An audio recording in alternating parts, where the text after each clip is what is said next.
Bonjour et bienvenue, voici notre tour d'horizon économique, géopolitique et boursier. Nous sommes le mercredi 6 mars. Pour comprendre comment tourne la planète finance, c'est sur la bourse au quotidien et nulle part ailleurs. Et l'épisode du jour s'intitulera « Pour un monument antique acheté, 10 esclaves grecs offerts ». Hier, la Grèce est revenue sur les marchés obligataires.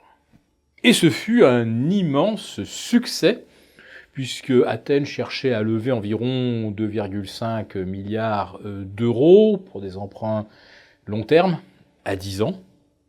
Et les souscripteurs se sont littéralement rués sur cette émission.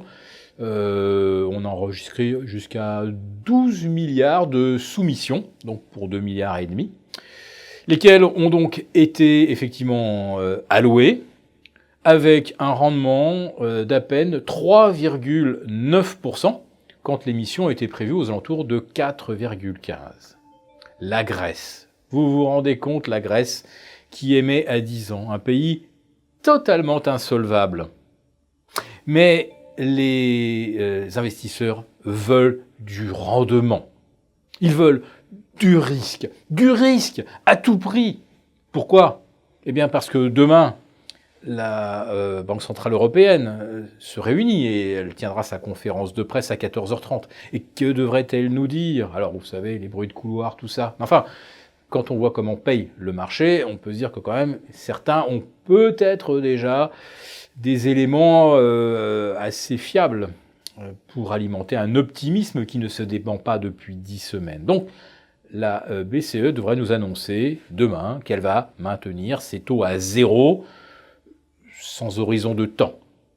Alors, si les taux restent à zéro, alors les emprunts allemands vont rester négatifs jusqu'à 9 ans, on va rester à 0,5 de rendement sur nos OAT, on va atteindre péniblement les 1,20 sur du 10 ans espagnol, mais ça ne rapporte rien tout ça. Alors vive les 2,80 qu'offrent les emprunts italiens et les 3,90 qu'offre le 10 ans grec. Alors même si la Grèce est totalement insolvable, on se doute bien que pour 2,5 milliards, on trouvera toujours un moyen de refinancer ça. Oui, les opérateurs veulent du risque, toujours plus de risques. Et à mon avis, ils vont être servis. Le VIX, le baromètre du stress, est retombé en fin de semaine dernière sur 13,60. Il venait de 30,5.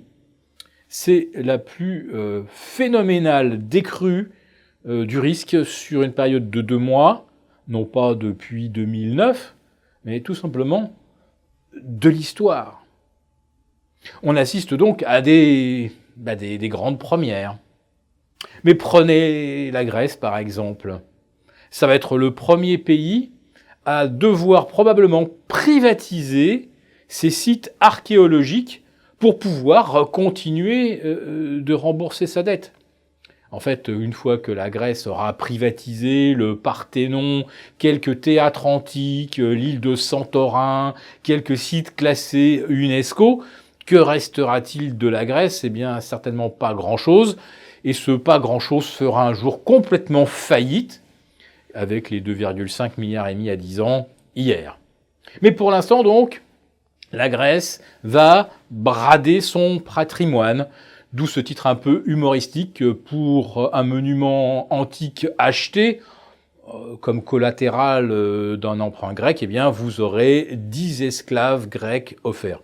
Car aujourd'hui, les Grecs ne sont plus rien d'autre d'ailleurs que des esclaves, employés sans véritable durée de travail définie, il y a pratiquement plus de retraite, plus de chômage. Ce sont juste des esclaves modernes. À Wall Street maintenant, eh bien, on n'a pas réussi à battre un nouveau record historique mardi soir, mais la séance a été assez étrange, il faut bien le dire, puisqu'on a moins 0,05 sur le S&P, moins 0,02 sur le Nasdaq. En fait, on n'a juste pas voulu que Wall Street clôture une nouvelle fois en hausse. Alors pourquoi ? À vrai dire, la raison nous échappe un tout petit peu.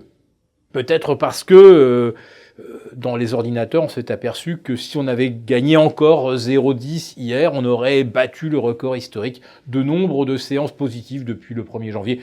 Je ne sais pas trop, mais ça pourrait bien être quelque chose de cette eau-là. Donc Wall Street n'a pas battu de record historique hier, mais en revanche, Paris a battu un record annuel à 5295 et aujourd'hui, pourquoi pas viser les 5003. À la veille de la réunion de la BCE, il faut bien tenter un petit quelque chose. Mais je tiens quand même à rappeler que si le CAC 40 a repris 12% depuis le 1er janvier, si à Wall Street, le Nasdaq a repris 15%, eh bien, on note que le solde des souscriptions rachats reste négatif. Autrement dit, qui achète si ce ne sont pas les particuliers et les épargnants ? Eh bien, nous vous l'avons déjà dit, mais aujourd'hui, on peut le répéter de façon formelle, il s'agit bien des entreprises rachetant leurs propres titres. Car comment expliquer que le marché prenne 15% lorsqu'on voit l'OCDE réviser fortement à la baisse ses prévisions de croissance pour 2019, de 3,5 à 3,2, et surtout les perspectives de croissance allemandes revues de 1,7 à 0,7%. Et pourtant, ça continue de payer. Oui, alors ceux qui payent probablement n'ont rien à fiche des fondamentaux et de l'environnement économique.